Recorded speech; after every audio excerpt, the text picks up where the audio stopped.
Hoy vamos a hacer unos ricos bolis de mango.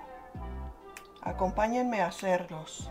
Los ingredientes que vamos a necesitar son estos: 2 tazas de agua, 3 mangos medianos, 1 taza de azúcar y unas bolsas para bolis. Le quitamos la semilla y la cáscara y la ponemos en una licuadora. Y aquí apartamos media tacita más o menos para ponerle a las bolsitas.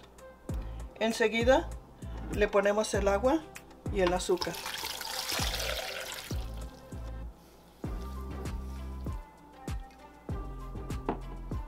Y lo molemos.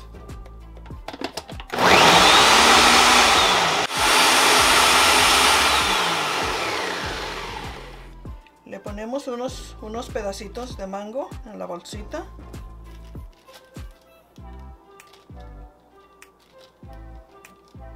Y ponemos el líquido. Yo le pongo 3/4 de taza a cada bolsita.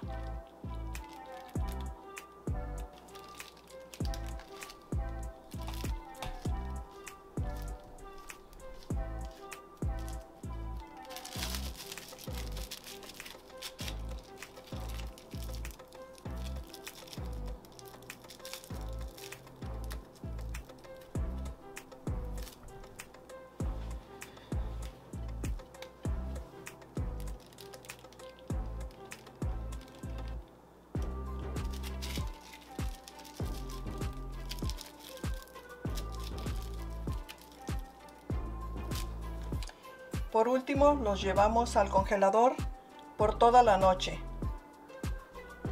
Así nos quedaron. Espero que les guste.